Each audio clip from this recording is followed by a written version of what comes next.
Hey guys, today I'm back again with my good friend Rafia Sultana.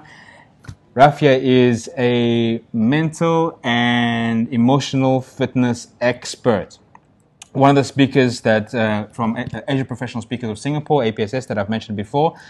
So we're members of the same speaker association, and she's been so kind to come here and speak with us today about her journey about becoming a international global professional speaker in her theme of mental and emotional fitness. Now, we all know why we want to become physically fit. Okay, whether you go to the gym, work out nicely, live longer, live healthier. But very rarely do we consider our mental and emotional muscles, let's say, recognize the need they have to be fit. So I think it's a wonderful topic she speaks on. But as a professional speaker, obviously there are some challenges and obstacles along the way, but also some inspiration that came along with it. So very quickly, if you don't mind telling us, why did you decide to become a professional speaker? Because it gave me voice, because it gave me platform to express my emotions at the same time, to inspire others with my experiences. I'm so happy to hear. She's definitely inspired me. Like I said, I didn't know anything about mental and emotional fitness before we spoke, and now I realized that actually it is pretty important. So not to speak too much about your subject, because we had to talk about the speaking industry, but really quick, can you just give us one small tip about how to start exploring becoming emotionally and mentally fit?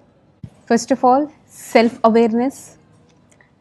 Next, social awareness. Be fully aware of who you are. If you don't know, first go and get that answer. Second thing, be socially aware.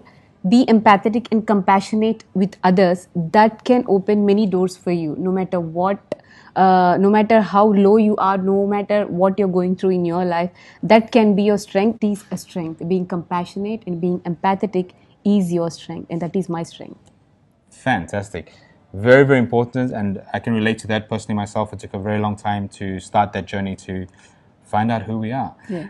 Now, when you started your speaking business, would you like to share with us some of the obstacles you might have found along the way that you thought wouldn't come up? I mean, we've just been to a convention last weekend. Oh, it was awesome. It was a fantastic Asia Professional Speaker of Singapore convention. Thank you to APSS. And there was a gentleman there, Andrew Bryant, who had this catchphrase, "How hard could it be?" Do you remember that one? Yes. How hard could it be? So we all start off with this unconscious incompetence Yeah.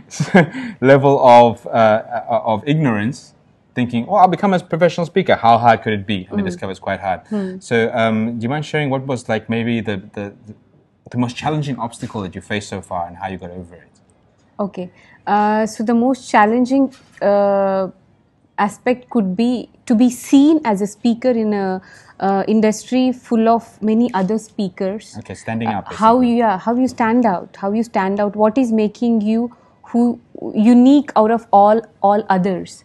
So I got through my journey, what I realized is like, of course there could be many successful speakers around you, but until unless you realize what you are good at, until unless you focus on your strengths and based on that you find one topic for you, it might be a bit challenging to grow and move forward. So that's the biggest lesson I learned, that it is very important to have a clarity about what I stand for, what I'm good at it, and based on that to pick the topic to speak.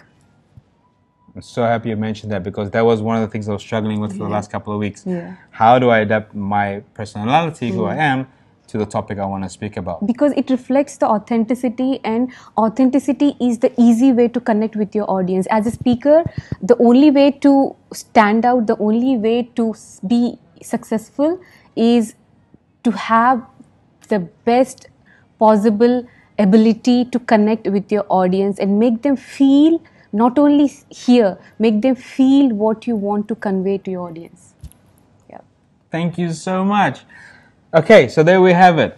Connecting with your audience, being authentic, being connected with yourself, and thereby helping the audience to feel that you are sincere, feel that you are authentic. And it's a challenge for all of us because we have mentors, we have role models, and we always try to imitate them and emulate them. True, very true. So we need to find out who we are personally. So if you need any help with finding yourself or who you stand for in the mental and emotional fitness space, this is the lady to come and speak to. I'm going to have more chats with her later on, and what I learn I will share, and then we'll see along the way how we implement that. So thank you very, very much for joining me today. Thank you for inviting me, Angelo. Okay, and just got to give a shout out again for the convention that we just went to, which was absolutely fantastic. Yes, it was so awesome. Everyone should attend. Okay, so if you're a speaker, please keep an eye out at the Asia Professional Speakers of Singapore website. Next year's convention, I'm sure you can get early bird tickets right now. APSS. Go for it. Was amazing.